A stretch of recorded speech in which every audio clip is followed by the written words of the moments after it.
Hello, if you're new here, my name is Amber and I am completely obsessed with animals. Otherwise, welcome back. So I know I don't normally make very serious sort of videos, but it might not surprise you guys that I wanted to make a video to talk about Tiger King. I mostly want to talk about what I didn't like about Tiger King because I did think it was quite entertaining, but it was also a missed opportunity to really educate everyone about the problems going on with tigers and also the difference between what a zoo is and what a sanctuary is and what accreditation even means for these different places. I'm not going to be talking about Joe and Doc's personal relationships because I feel like that's a topic that would be better covered by someone like Chris Hansen. What I want to focus on is the treatment of these animals, specifically tigers. Before I get started, I just want to talk a little bit about some basic tiger information so that you guys know how they live in the wild. So a tiger's life pretty much starts as a little defenseless ball of fluff. They're blind and they've got those cute little round ears. They can spend up to 6 months completely dependent on their mother's milk for all the essential nutrition and also antibodies, something that we can't recreate with formula. And that will help them grow into a nice healthy adult tiger. Over the next 2 to 3 years, their mothers teach them pretty much how to be a cat, learning necessary hunting skills that will prepare them for their life as a solitary adult tiger. They spend their days wandering great distances and taking leisurely swims, sometimes napping in the sunshine. They stalk and hunt their prey during dawn and dusk, and sometimes they consume an entire animal in one sitting. There are 9 different subspecies of tiger, and unfortunately 3 of them are already extinct. The wild tiger population is estimated to only be around 3,000, whereas just in the US alone, there are 5,000 in captivity, with only 6% of those being in accredited zoos and sanctuaries. So I guess now I should explain what I didn't like about Tiger King. So I did find it entertaining, while also finding it incredibly hard to watch because of the treatment of the animals. There was no distinction between what each person was doing, and I know that a lot of people, after watching this documentary, Tiger King, felt that Carol was no different from people like Joe and Doc and Jeff, where it seemed crazy to me the way they represented her in this documentary. Not necessarily Carol. I mean, I don't know Carol, but I've been following Big Cat Rescue for a very long time, and a lot of the things that were shown were laughable to me because I knew how untrue they were. First, let me explain what accreditation is. Accredited sanctuaries are required to meet the standard of the association that accredits them. So depending on who is accrediting the different places will depend on what the requirements are. Some standards are higher than others, so if you want to know, it's usually public information. So for example, if you go to Global Federation of Animal Sanctuaries, you can see all of their standards, and you can also see that Big Cat Rescue is accredited by them. Their requirements are no contact, no unguided tours, no selling, no buying, no trading, no breeding. The list goes on. Not all unaccredited zoos are bad, and not all accredited zoos are good, but at the very least they are required to meet the standard of the organisation that accredits them. If you're trying to determine whether a place is good or bad based on accreditation, you're going to have a really hard time. But it might be helpful for you to at least know whether or not the place that people claim to be accredited by is a legitimate organisation that could even accredit them. So now that you understand accreditation a little bit, let's talk about the difference between a sanctuary, a zoo, and these other places that we're going to call exhibitors. Typically an accredited sanctuary is non-profit, meaning that any money that comes in just cycles back through and takes care of the animals. They are no contact, meaning no harassing the animals. Accredited sanctuaries also rescue and rehabilitate animals, sometimes wild animals, also sometimes people's mistreated pets. An accredited zoo is required to exhibit their animals in a natural setting, something that would educate the viewer on what their wildlife might be like. How educational that might be is dependent on the zoo's ability. Accredited zoos also participate in species survival plans, so I know that big cats can't be released into the wild, and you can't be released into the wild, Pippin, but there are a lot of animals that can be, and there are a lot of zoos that do that successfully, and have also saved a lot of species by doing that sort of thing. So I don't want anyone to come away from this thinking all zoos are bad, all animals in captivity are bad, because there has definitely been a lot of work done by zoos that has had a really positive impact on our environment. Zoos will sometimes contribute to research, whether or not that's animals in their facility or sometimes sending employees out to do field work. So now everyone else. Exhibitors. These people are usually unaccredited, which means that they are free to, hello Pippin, they are free to buy and trade and sell, and by trade and sell I mean to anywhere, because there is not really that much being done to keep track of these animals. They're not quite like Pippin, where I can call him and he will come running. What are you doing? I'm trying to do things. He's staying. Okay. Exotic animals are not very well kept track of in these organisations. Bye!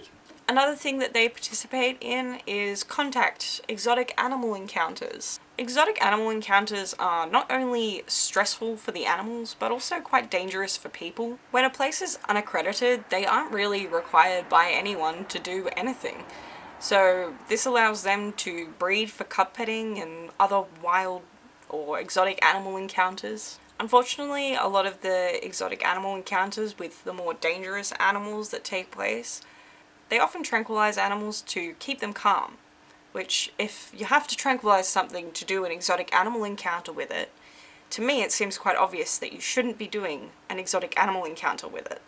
So now let's look at the difference between Carol's sanctuary and Joe's zoo. So both of these drone shot videos are available on their channels, so you can go and watch them yourself if you like. But first let's look at Carol's. Big Cat Rescue is located on 67 acres and is home to around 80 animals, with less than 20 of those animals being big cats. For the full video you can have a look on Big Cat Rescue. Joe's Zoo, on the other hand, is located on 16 acres with around 700 animals, with approximately 200 of those being big cats. To be totally honest, neither of these places are ideal for big cats, but the reality is that there are big cats in captivity and we don't have anywhere to put them. Even if we could release them, where would we release them to? But I do hope that seeing the side by side of these two places will at least show you that there is a difference between them. Now you're probably understanding why I explained what a tiger's life in the wild would be like. If you look at Carol's enclosures, you'll see that there is a lot of trees, nice pools for them to swim in, whereas when you look at Joe's, you see a lot of concrete, dirt, mud, and also multiple tigers in enclosures. And I don't know if you caught it earlier, but I did say that tigers are solitary animals as adults. If you aren't already convinced that there is a difference between what Big Cat Rescue is doing and what these other places are doing, I'm going to tell you a little bit more about Big Cat Rescue. So I have been following Big Cat Rescue since probably 2015, when I had to write a husbandry manual on lions, and Big Cat Rescue's website was incredibly helpful in providing information because they are very, very open with the way that they care for their cats, and also enclosure sizes and the way that all of their processes work. As a student, it was very helpful. One of the main differences is Big Cat Rescue is accredited by Global Federation of Animal Sanctuaries, which means that they have to meet a lot of requirements. On top of that, they're non-profit, which means that any money going in just takes care of their cats. Anyone who cares for or has been working with animals, I just wouldn't believe you if you told me you've never made a mistake. And I know that Carol was breeding in the past, but I kept goldfish in a bowl in the past, but I learned from my mistake and now I have a 500-litre tank. And I think it would be really unfair to be judged on something that you did that long ago, especially considering she's doing so much now to try and stop that from happening. My point is, everyone makes mistakes, and sometimes it's intentional. Joe. But most of the time, it's just a mistake. It's from a lack of information or even outdated information. Information on animals is changing every day. We learn new stuff all the time. So you never stop learning when you learn about animals. And that unfortunately means that you realize that you made mistakes in the past. I know a lot of people have a problem with Carol's volunteer program, but I just, something of similar value here, I have to pay for. And it's crazy to me that people think it's so wrong that she doesn't pay volunteers. Volunteers don't get paid. It's voluntary. If you think Carol had something to do with Don's disappearance, I mean, there's not much I can tell you other than I think it's really silly for you to think you know more than police because you watched a documentary. Just keep that in mind. If you want to compare anyone, I think you can compare Joe and Jeff and Doc to each other. But I definitely want to acknowledge the fact that Joe has actually killed tigers before, healthy tigers for absolutely no reason, and he also sold cubs to Doc, and Doc has also been suspected of the same thing. They are all unaccredited and have been caught abusing their animals. Joe, Jeff, and Doc all breed for the purpose of exotic animal encounters. Cub petting in general is just very damaging because to keep it going you have to keep breeding tigers, and those tiger cubs are only useful for 12 weeks, so what do you think happens to them after? They cross-species breed and inbreed, and look, I'm not an expert in genetics, but I know enough about genetics to know that these three have absolutely no understanding on how to breed a healthy tiger, because if they did, they wouldn't be breeding things like ligers and tigons. Like, that is not sustainable for genetics at all. That's not helpful to anyone, especially not those tigers. To me, they prove through all of these things that the animals in their care are really only useful to them to make them money and feed their egos. Now that we're through that, and we've talked about the difference between Big Cat Rescue and all these other places, let's talk about keeping exotic pets, because it's very different here in Australia. Our laws are pretty strict, which I am grateful for, because I don't think it's right. I honestly don't think the average person should be able to own an exotic pet, mostly because I don't think most people have the level of education that they really need to be able to care for these animals properly. On top of that, you have to consider whether or not you can meet the space requirements, and I don't mean the bare minimum for an animal, because honestly, all of the bare minimum standards are terrible. They are really, really bad, and they shouldn't be looked at as a guideline for the size of an enclosure. They should be looked at for what they are, which is bare minimum. On top of that, can you provide the food that this animal will need? Because a lot of exotic animals have really strange diets. These animals are usually going to be a lot more expensive in terms of the food and the care when it comes to the enclosure, and not just that, but the vet bills. They're going to be a lot more expensive. And does your local vet know how to care for an exotic animal? Because if you don't have a local vet to care for that animal, if you have an emergency, what are you going to do? If you need to rehome that animal, how easy is that going to be? Because a lot of people don't want exotic pets. Another issue you sometimes see with captive animals is stereotypic behaviour. So this displays in a lot of different ways, and I would recommend doing a little bit of research on how to identify that. It might be quite hard to recognise that if you haven't seen a lot of it, but it's quite distressing to see when you know what to look for. I'm hoping we all know by now that we can't just make more, because there is no way of releasing them, and even if we could release these animals back to their natural environment, we don't really have a natural environment.